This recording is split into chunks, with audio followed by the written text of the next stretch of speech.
Good evening.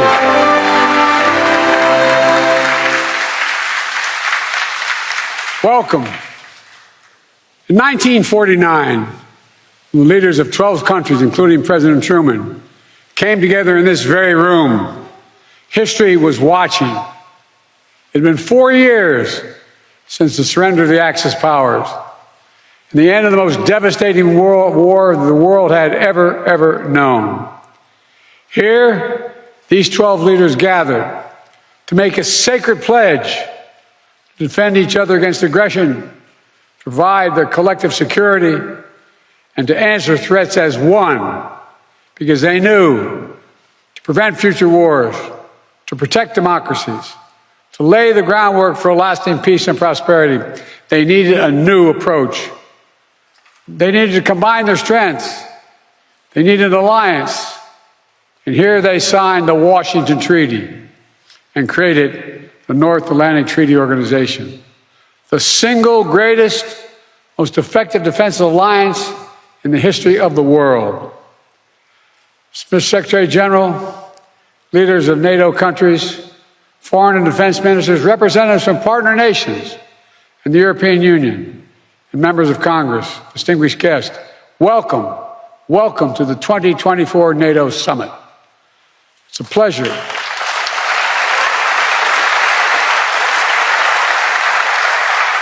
It's a pleasure to host you in this milestone year, to look back with pride at all we've achieved and look ahead to our shared future with strength and with resolve. Together, we rebuilt Europe from the ruins of war, held high the torch of liberty during long decades of the Cold War. When former adversaries became fellow democracies, we welcomed them into the alliance. When war broke out in the Balkans, we intervened to restore peace and stop ethnic cleansing. And when the United States was attacked on September 11th, our NATO allies, all of you, stood with us, invoking Article 5 for the first time in NATO history, treating an attack on us as an attack on all of us. A breathtaking display of friendship that the American people will never, ever forget. Through all this history, when great changes occurred, people would ask, can NATO adapt? And every time we proved we could adapt, and we did, evolving our strategies to stay ahead of threats, reaching out to new partners to increase our effectiveness. And here with us today are countries from the Indo-Pacific region. They're here because they have a stake in our success, and we have a stake in theirs.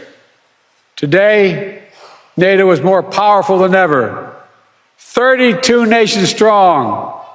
For years, Finland and Sweden were among our closest partners.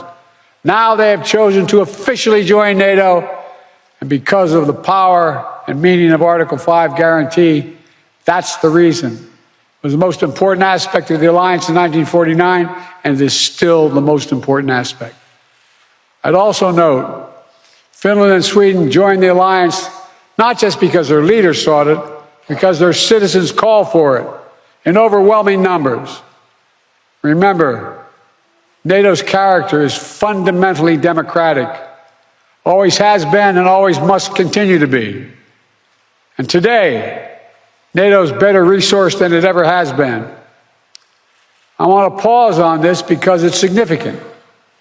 In the year 2020, the year I was elected president, only 9 NATO allies were spending 2% of their defense GDP on defense. This year, 23 will spend at least 2%. And some will spend more than that. And the remaining countries that have not yet reached that milestone will get there soon.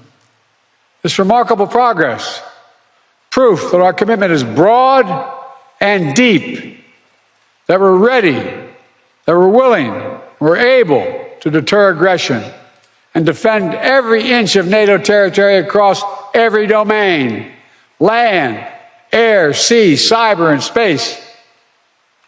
My friends, it's good that we're stronger than ever, because this moment in history calls for our collective strength.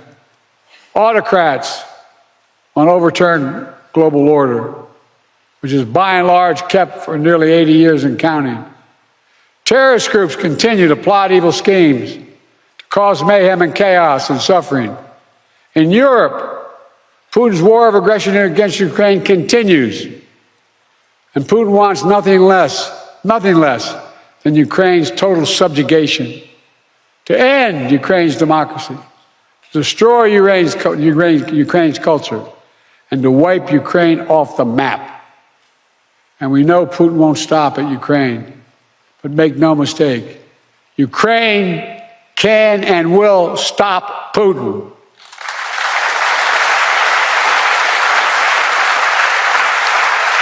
Especially with our full collective support. They have our full support. Even before Russian bombs were falling in Ukraine, the alliance acted. I ordered the U.S. reinforcements at NATO's eastern flank. More troops, more aircraft, more capabilities. And now the United States has more than 100,000 troops on the continent of Europe. NATO moves swiftly as well, not only reinforcing the 4 existing battle groups in the east, but also adding 4 more in Bulgaria, Hungary, Romania, and Slovakia, essentially doubling NATO's strength on the eastern flank. Together, we've built a global coalition to stand with Ukraine. Together, we provided significant economic and humanitarian assistance. And together, we've supplied Ukraine with weapons it needs to defend itself. Tanks, armored fighting vehicles, air defense systems, long-range missiles, and millions of munitions. The United States and nearly 24 allied partners have signed bilateral security agreements with Ukraine. And more countries will follow.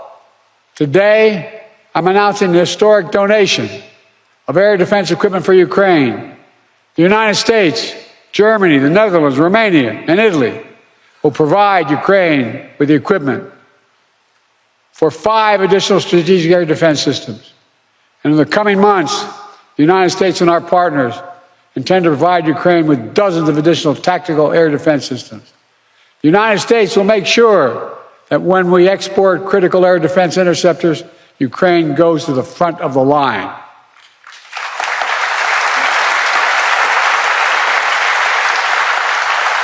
They will get this assistance before anyone else gets it. All told, Ukraine will receive hundreds of additional interceptors over the next year, helping protect Ukrainian cities against Russian missiles, Ukrainian troops facing air attacks on their front lines. Make no mistake, Russia is failing in this war. More than 2 years into Putin's war of choice, his losses are staggering. More than 350,000 Russian troops dead or wounded. Nearly 1 million Russians, many of them young people, have left Russia because they no longer see a future in Russia. And Kyiv, remember, fellas and ladies, was supposed to fall in 5 days, remember? Was still standing 2.5 years later and will continue to stand.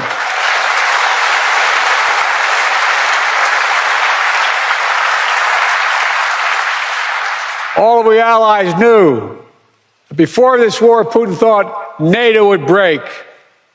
Today, NATO is stronger than it's ever been in its history. When this senseless war began, Ukraine was a free country. Today, it is still a free country. And the war will end with Ukraine remaining a free and independent country.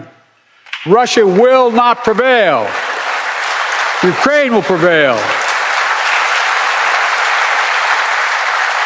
Ladies and gentlemen, this is a pivotal moment for Europe, for the transatlantic community, and I might add for the world.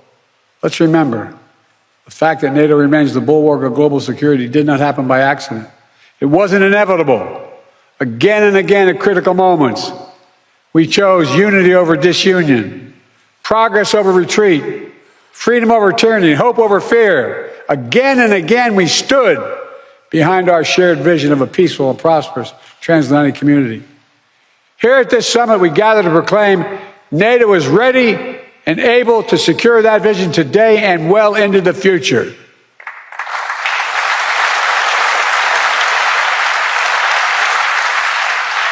Let me say this. An overwhelming bipartisan majority of Americans understand that NATO makes us all safer. The fact that both Democratic and Republican parties are represented here today is a testament to that fact. The American people know that all the progress we've made in the past 75 years has happened behind the shield of NATO. And the American people understand what would happen if there was no NATO. Another war in Europe, American troops fighting and dying, dictators spreading chaos, economic collapse, catastrophes. Americans, they know we're stronger with our friends. And we understand this is a sacred obligation. As President Reagan put it, and I quote, "If our fellow democracies are not secure, we cannot be secure. If you are threatened, we are threatened. If you're not at peace, we cannot be at peace." Reagan knew it then, and we know it now. Our nations will continue to keep faith with what we pledged in years to come. Now, if you'll indulge me, I'd like to end my remarks in a slightly unusual way. NATO is an alliance of nations, but also made up of leaders. And one person in particular has done an extraordinary job leading NATO for the last decade. Secretary General Stoltenberg, would he come forward?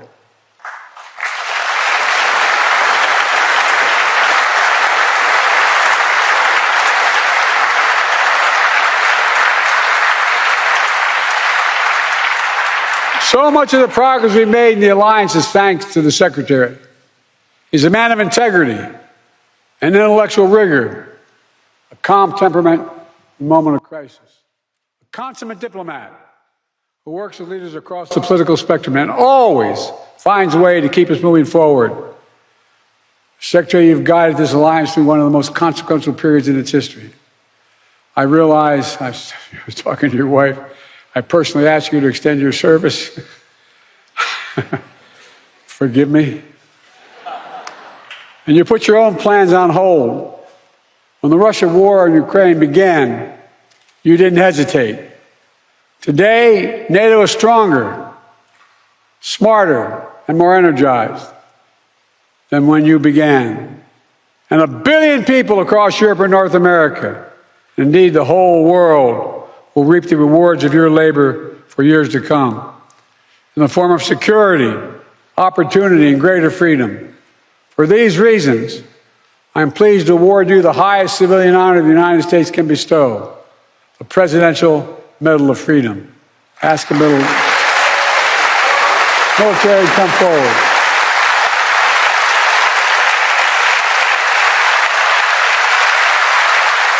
And ask him to read the citation.